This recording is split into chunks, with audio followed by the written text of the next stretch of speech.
West Virginia's athletic endeavors transfer from Mountaineer Field to Mountaineer Fieldhouse. There's a great deal of uncertainty as the season starts, but Fred Schaus works his coaching magic and the team wins its first 4 games, though not impressively. Now, onto the floor for the season highlights. At the Fieldhouse, it's Duke against unbeaten West Virginia. The Blue Devils aren't so devilish tonight. Duke's offense is paced by its sophomores, but the shots won't drop. Luckily, WVU has no such trouble. Bob Clausen tosses to Ronnie Retton. Retton to West, and Jerry rips the nets from their only regular season loss last year. Here you see West rebounding Duke's miss. Jerry passes out to Retton. It goes over to Bobby Joe Smith, and the co-captain gets 2 of his 26 points. A good night's work. Outclassed Duke tries to hang in there as center Doug Kistler scores for the North Carolinians, but they are already far behind. Again, Smitty takes the ball. He dribbles into the lane and gets 2 more for the Mountaineers. The crowd loves every point of it. Howard Hurt tries for Duke. His accuracy is hurting tonight, but Fred Cast tips it in. And here's some Mountaineer teamwork. Worst defeat, 101-63. Basketball version of the Hatfields versus McCoys. West Virginia plays Kentucky in its own invitation tournament. In 57, the Wildcats claw back. Sid Cohen cans a field goal. Kentucky has 7 straight wins, but the record holds no fear for Jerry West. But his game. Kentucky's lead mounts as the second half begins, but WVU always battles back. Clausen blocks a Wildcat pass. Jerry West pounces on the ball. He gives it down the floor to Smith, who passes to Bolliard, and Bucky scores. Fans at Lexington are seeing one of the best games ever played at the College, but Kentucky wins. West gets 36. Adolph Rupp calls Jerry one of the greatest, and Schaus presents Rupp with the championship trophy. 2 days after Christmas, it's back to basketball. WVU battles Northwestern, one of the big top 10 teams in the country at Chicago Stadium. 13,000 fans witness a tremendous shooting display. Both teams are on and they battle neck and neck. Bucky Bolliard and Bob Smith dazzle a Big Ten crowd with this bit of action, which sees Smith score.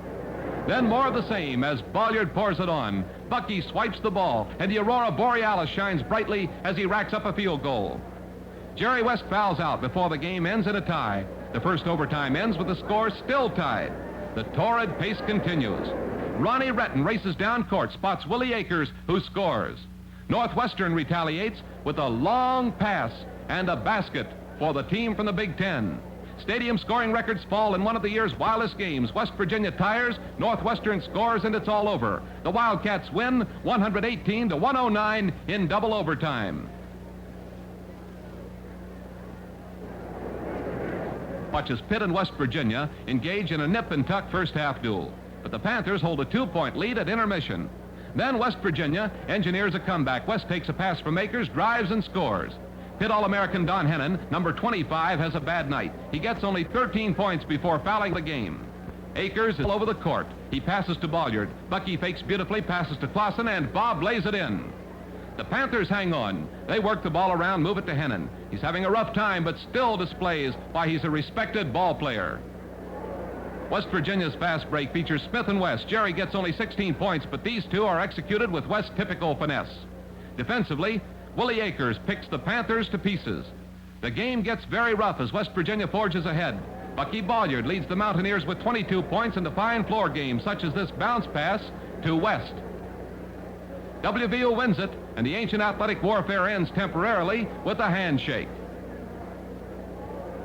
There's a fine crowd at Morgantown for the Holy Cross game, and millions more are watching on television. This is the first nationally televised sports event ever to originate in the state. West rebounds a Holy Cross miss, fires it to Smith, and Smitty feeds Bolliard for the score. But the Mountaineers are behind, as they have been in their last 4 games with a 10-game win streak in danger. West is swiping the ball. He teams up with Ronnie Retton to go down and score for the West Virginia Mountaineers. Watch them go. At one time, the Crusaders led by 15. Their shooting has been phenomenal, well over 50%. And it's shots like this one that helped the Crusaders build up a 12-point lead after the first 20 minutes of play. Now the Mountaineers move as Bolliard waxes hot. West is going to try a fall-away shot. Here it is. He misses, but Jim Ritchie is there to put it in. Holy Cross battling the zone press is rattled. They miss. West drives hard for the basket. Watch him shovel pass to Smith. There it goes. Smitty scores. West finishes with 36 to lead West Virginia to its 5th come-from-behind victory. At Madison Square Garden, West Virginia's 11-game winning streak is at stake against NYU. With a 7-6 record, the New Yorkers are definite underdogs. For a change, West Virginia takes an early lead. Bob Smith leads the way to a scoring advantage. The Violets tie the score on occasion, but never gain the lead despite some great shooting. Smitty has his best night as a collegian with 29 points and a fine performance in general. He sets up this two-hand jumper by Bucky Bolliard. And it's West Virginia leading by 6 points at halftime. Jerry West is recovering from the flu, but manages still to score 20 points with a display of beautiful shots. A miss by NYU gives New Yorkers a look at West Virginia's attack. Akers tosses down court to West. Jerry feeds him, ends with a tie game. Trying to regain the first half lead that disappeared, West Virginia fights back. Smith to Retton. Retton over to Joe Posh and back to Ronnie, who feeds Smitty for the score. But the efforts aren't enough. NYU stops WVU's 11-game streak, 72-70 in overtime. A packed house sees West Virginia's final regular season game. It's against always rugged George Washington. GW misses. Another try is blocked by Willie Akers. And the Mountaineers gallop. Clausen passes out. Bolliard gives it to Lee Patrone. WVU misfires and the Colonials gain control, only to lose it to West, who scores for West Virginia. Later, more fireworks for the fans. Bucky Bolliard, always exciting to watch, breaks down court, spots West, passes to Jerry, and Cabin Creek's pride gets 2 more. It's a slim halftime lead for WVU. West led the first half scoring, and he continues his fine work in the second half. Now, this is a good GW club. They lead during much of the game. Lee Patrone gets 19, but Jerry's 35 is high for the evening. It's West Virginia's 47th straight Southern Conference win and 33rd straight at the Fieldhouse, winding up the regular season with a record of 22 wins and 4 defeats. Now, Coach Fred Schaus can take time to worry about the tournaments that are still ahead.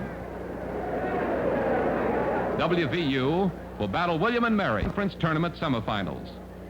This is nothing like the Mountaineers' rout of Davidson in the first game. The tall Indians keep West Virginia hustling. Jerry West picks up 2 points at its feet constantly. Again, smooth floor work by Bucky Bolliard, and Jim Ritchie sets the scoring stage for Jerry. West of West Virginia gets 2 more of his 38 points for the night.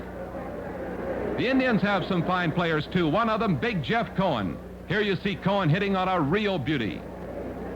Then a rare occurrence settles West Virginia fans deep in gloom. Jerry West comes down the floor, takes the ball for a score. But on the play, a foul is called. It's West's 5th personal. He leaves with 5 minutes still to play. The crowd applauds his performance. Later, gloom disappears as sophomore Lee Patrone steps into the breach to score. It's Patrone's jump shot which eventually clinches the game. A pulse-stirring victory for West Virginia. It's intermission time in the Southern Conference Finals, and WVU has a mere 6-point lead. But the second half is distinctly West Virginia's. Lee Patrone, the semifinal hero, drives all the way to score. The slow-moving Citadel Bulldogs have a growl or 2 left. Ray Graves gets a driving bucket. West Virginia is seeking a 5th straight conference championship, and the Kings of Comeback have the weapons to do the job. West sinks a long jumper. As Jerry gets his 27 points, Patrone busily racks up an even 20 for himself. Bob Clausen loops a pass to hustling Lee, and Patrone scores again on this long play down the floor. Another trophy for WVU's Southern Conference champions.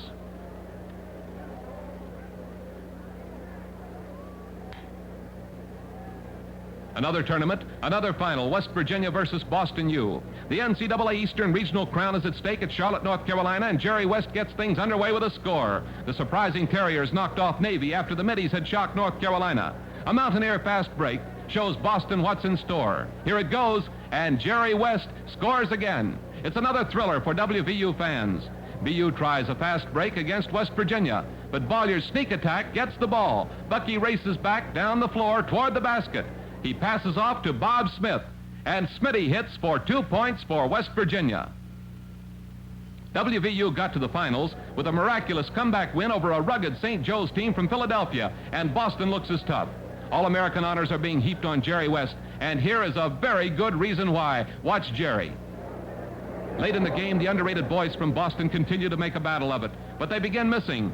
Willie Akers rebounds, feeds Smith, who passes to Bolliard. Bucky holds the ball, then back over to Smitty again for 2 points. Another win, another championship, and on to Louisville. An absolute sellout as WVU meets Louisville. The Mountaineers are seeking their 22nd win in their last 23 games, and Jerry West gives them a 2-point push toward that goal. Louisville's Cardinals are on their home floor and they're a slight favorite, but the Gold and Blue look tremendous in building a first-half lead. Here's a goal from the corner by West. A big halftime margin for West Virginia. Louisville beat Kentucky and Michigan State, but the Cardinals are out of their class tonight. Akers rebounds to set the fuse for another explosive goal by everyone's All-American Jerry West. It's the end of the line for Louisville's Rags to Riches club. The Cardinals are swamped. West gets 38 points and plays a deadly floor game. He feeds a 2-pointer to Jim Ritchie. The Louisville fans are stunned. West Virginians are jubilant. The rout is on as Ronnie Retton, Bob Smith, and West combine talents. Finally, a feed to Jerry, and he powers down the lane for another score. WVU's splashing triumph puts it in the championship game. The national championship is at stake as West Virginia gets the opening tip against California. These teams have beaten everyone in their paths. Bob Smith misses, but the dazzling Jerry West follows up to score. Tension is the keynote as Smitty takes control. He dribbles skillfully, works the ball to Jerry, and the incomparable West does it again. But West Virginia blows a 10-point lead to the deliberate Californians, and with Fitzpatrick and Dalton in the lead, the Bears go in front. Dalton scores on a jumper. At the half, California leads by 6. West Virginia's attack is hampered as West picks up 3 quick personal fouls. But co-captain Smith nabs 2 points with a sparkling shot. California's lead mounts to 13 points, then higher as Dalton hits again. The valiant Mountaineers climb back into contention with scores such as this by Patron. Cal leads just 1 point. Following an enemy score, Retton grabs the ball, feeds Akers, and Willie scores. The crowd is in a frenzy, and so is the state of West Virginia. Seconds to go. Cal misses a foul shot. West grabs the ball, but the game is over. The national crown is lost by 1 point, but Jerry West is the tourney's outstanding player. He ties a record with 160 tournament points in 5 games as West Virginia concludes one of its